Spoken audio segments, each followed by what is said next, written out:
and Segregation in Education, and we're talking to Ms. Wynn and Ms. Epperson. And of course, Ms. Wynn, before we had our second break, we were talking about some of the artifacts that are located in the museum at the Martin Luther King Magnet School, which was formerly the old Pearl High School. And let's talk about some of the other artifacts in that museum. Some of the interesting artifacts are they have the original graduation program from the very first class, from the class of 1897, 1898. In the African American community, to find an artifact like that sometimes is unusual.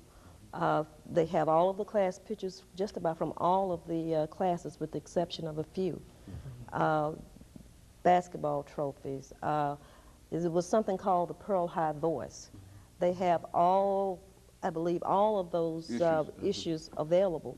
So it is a, you can just go in there and do a wealth of research on Pearl High School just from what is located in the archives. Or what, the museum and the archives, as I like to call them. I think, Ms. Epperson, one of the things, activities that's connected with this centennial celebration is a fundraising activity. And over the last 5 minutes that we have, let's have you and Ms. Wynn give us some information about the various kinds of fundraising activities that you're going to be involved in and what you would like for people to do in order to assist you between now and the beginning of your centennial celebration. The most significant activity right now is the construction of a sidewalk on the Joe Johnson side of Pearl High School with the entry into the old gymnasium. That sidewalk will consist of 2,000 bricks. Anyone interested in purchasing a brick can do so at a cost of $25. You need to contact Mr. Melvin Black to get the information about those bricks, and I think that'll be very interesting.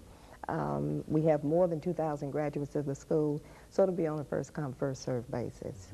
And so you're going to use this brick purchase as part of your fundraising activity. Right. Now, what are you planning on doing with the funds after you raise them outside of the construction of that sidewalk?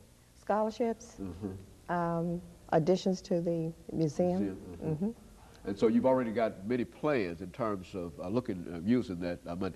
Let's, Ms. Wynn, let's talk about the significance of a Pearl High School. I think that before we leave today, we ought to, at least in our own minds, give people some idea about how significant Pearl High School was and the experience for those who became involved. Let's use the two of you. How significant was that high school to you, Ms. Wynn? It was very significant. When I go back and think about some of the teachers that were there and those who molded us. For instance, Minerva Hawkins, who was in history and inspired the chair of the Civil Rights Commission, Mary Frances Berry. She inspired me to go into history. When I think about Mrs.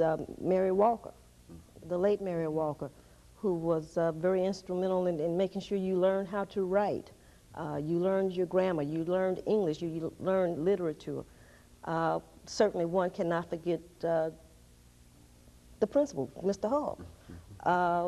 He, like she said, he knew your family. I can remember walking in, and he looked at me and immediately said, "You're a Coleman." And I said, "Well, no, I'm a..." He says, "But your mother was a Coleman." So he knew the school was very instrumental, I think, in your growth, not only intellectually, but socially. I think the teachers instilled in you to be politically astute.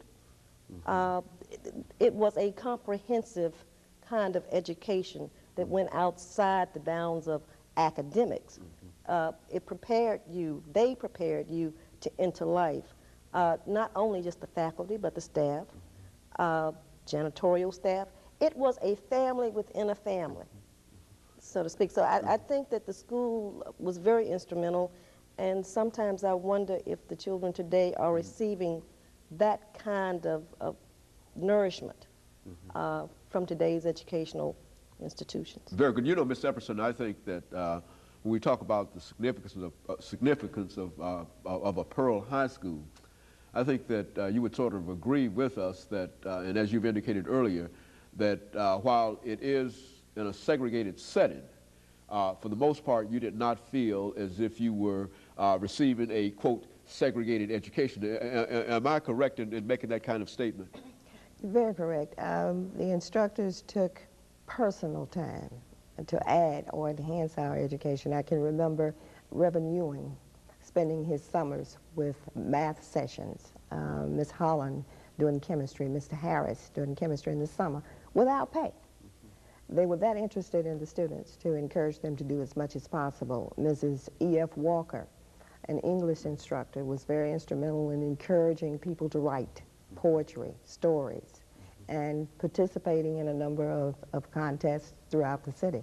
So, yeah, they enhanced the education Very good. beyond the And let me, over the last 45 seconds that we have here, ladies, thank the two of you for coming by and giving us that excellent information on Pearl High School. And before we go, Ms. Wynn, let's have either of the two of you give us some information about your next celebration date. Now, that centennial celebration will be observed when now? It's the second weekend of August. Second weekend of August. 1998. 1998. That will be the celebration of the 100 years of activity of Pearl High School. And let me thank the two of you for coming by and giving us that information.